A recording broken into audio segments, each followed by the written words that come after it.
Hello there, this is GL Ferrer, and I bring you my new book, Anni and the Mark. This is the English version of Anni y la Marca, which was released back in April 2025. Anni and the Mark is available on Amazon, and you can buy it on an ebook version or the printed copy. Why Anni and the Mark? Why you want to read this book? Well, first of all, this is my first book and I want you to have it. I want you to read it. But what is it about? Well, the book is a memoir. Now, I know what you're thinking. I don't want to read a memoir for someone that is not famous and I don't know. Well, it is a memoir, but it's a different kind of memoir. Why is that? Well, it is a memoir of my younger self from 3 to 10 years old.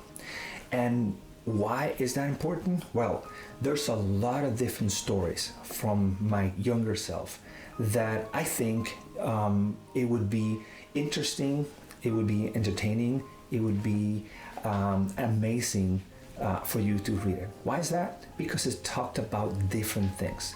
How a mischievous behavior child can come from being that bad into turning into a good, decent person. Now, like I said, there's no stories after the 10, 11 years old, but I can tell you it is enough that happened from 3 to 10.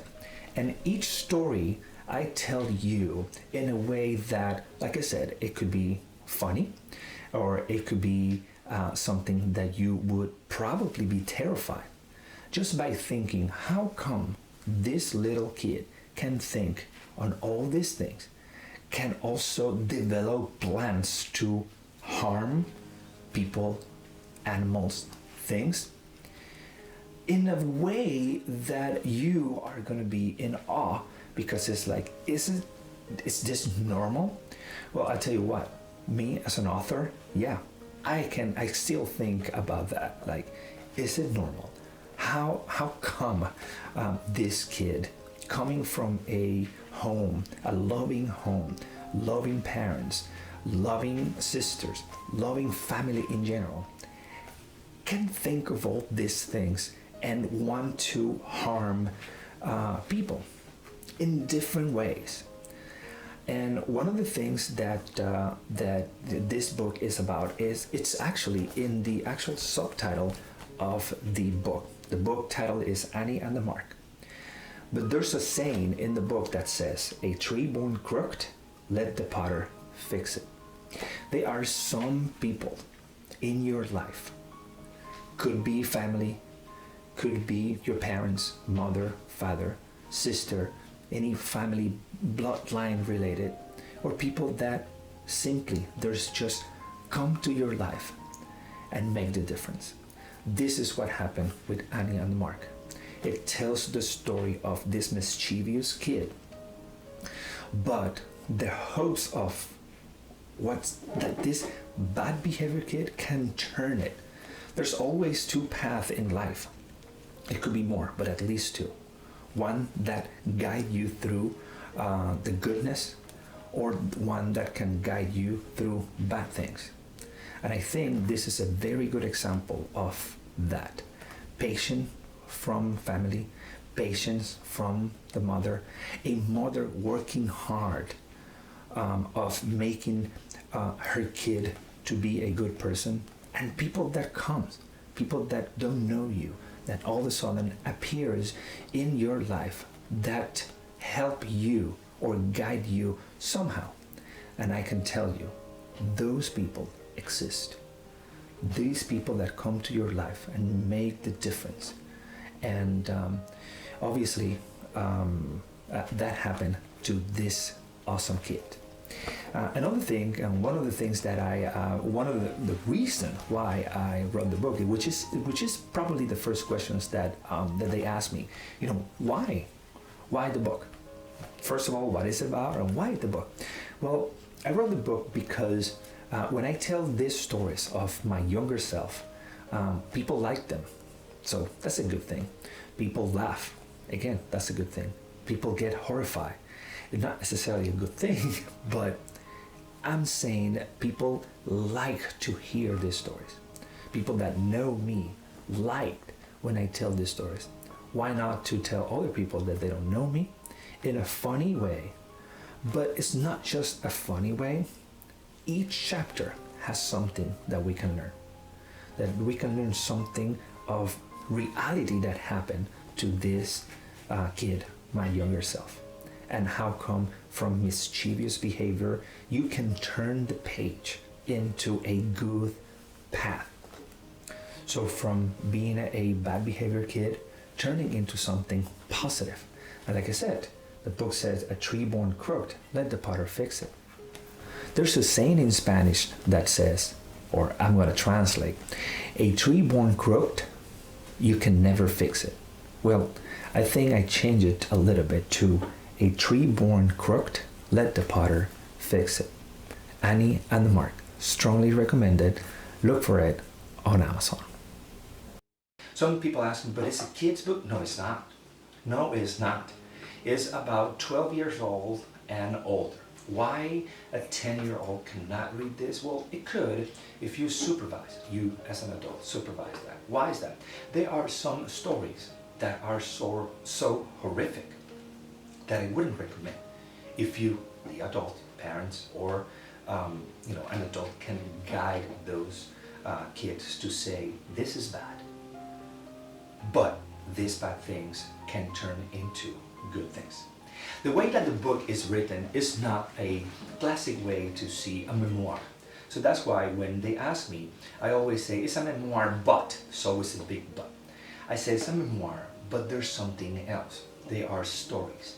It's like me, the author, talking to you, the reader. So it's like that narrative, but a little bit different of a memoir. A memoir goes probably in order, not necessarily, but mainly all the memoirs go in order to get into a point of the successful person that you want to tell the story. Now in this case, the stories are not all over the place. There's a reason why. Sometimes the kid is 3, sometimes the kid is 6, sometimes the kid is 10 and go back to 7. There is a real story behind that. And then on top of that, like I mentioned before, some stories are funny, but at the same time, funny, but bad. Horrific. Like you're gonna be, to me, you're gonna be in awe of like thinking, is there a kid that can actually do this? How come? Now, if you are some sort of like psychologist, or I don't know if psychiatrist, but at least person expert in behavior, I would be loved to see what's going on. Maybe I'm thinking there's nothing going on here. It's just a kid. But I guess you have to read it first in order to say what's going on. All right. So again, my name is GL Ferrer, and I'm going to tell the story of Annie and the Mark. One of the things that I want to talk to you about is how the book was made and what you should expect of the book. The book has a bunch of different chapters, obviously, as a normal book, but each chapter has a specific title and a subtitle. The subtitles are saying, and these sayings are sometimes look like parables, but it's because from those sayings you need to get something out of it. And every chapter would have one of those, but not a very common one, made up ones by the author. And another thing that I include in these books are codes. And when I said code, is like hidden things for the readers to find out. Some of them are very clear, some of them are not. One of them, which I include this in the Spanish version too, is something that happened in the index or the table of content. And in there, you can find that possible mistake, but it's not. All right, so you can see in the screen when you go to the table of content. And the table of content is it's a regular table of content, and you see prologue. The prologue is on Roman numerals because it's before the start of the chapter. Then you see the iron and the scissors. That's the title of the first chapter based on the table of content. You can see it on the screen. So again, when you read the table of content, you can go to the prologue and read it, right? In there you can find a regular prologue. Recommend you to read it. Then you keep going. Then you see page 1. There's some content there, but according to the table of content, it tells you to go to page 7. So you pass those pages and you say, there's something, definitely a mistake here because the book starts in page number 1 and there's clearly something before page 7. When you get into page 7, you see the iron and the scissor chapter. Okay? And then the subtitle says, not everything can be fixed with scissors. So obviously, there is some story related to the iron and scissors here. But the mistake is that you just miss a full possible chapter. So there's definitely a mistake in the table of content. Well, I can tell you, I'm the author, G.L. Ferrer, and there's no mistake. Why is that? Because I want you to do this and analyze this. Then when you see that, you go back to page number 1, and the chapter is called The Beginning and the Ducklings. At this point, I'm telling you where to start reading, because I'm telling you this is the beginning of the story. And then on top of that, when you read the subtitle, it says, if the ducklings take a snooze, it's the float it's going to lose. So in other words, this means if you're not paying attention, then pretty much you're going to get lost, or you're just going to part ways. So in other words, I'm telling you, pay attention to what you're reading, because this book is full of these things. So when you're reading something that maybe doesn't make sense, you go back, take a look again to see if you missed something. One of the things that I really want to address here is especially with the English version of Anni y la Marca. This book was originally written in Spanish with the thought of translated into English. There is sometimes problem translating a book or translating something, that sometimes the context is completely different when you go from one language to another language, especially when they are related to cultural things. For example, as I mentioned before in multiple social media outlets, is that the book has it's very important in the way of a cultural behaviors or cultural times, like in the 80s or early 90s. And why is that important? Because it's from Puerto Rico. So even in Spanish, in other countries that speak Spanish, there are some things that are probably not understood because of the slang or because of cultural things. However, the book is pretty good at explaining what's going on in that.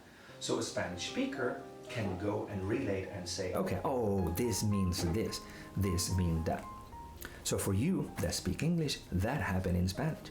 One word in Spanish in Puerto Rico is probably or could potentially be completely different in Mexico, Guatemala, Honduras, Nicaragua, Costa Rica. So it could mean a completely different things. So in order for us to understand, we need to relate to them. They have to explain to us. We have to explain to them. So that happened within Spanish. Imagine what can happen when going from Spanish to English.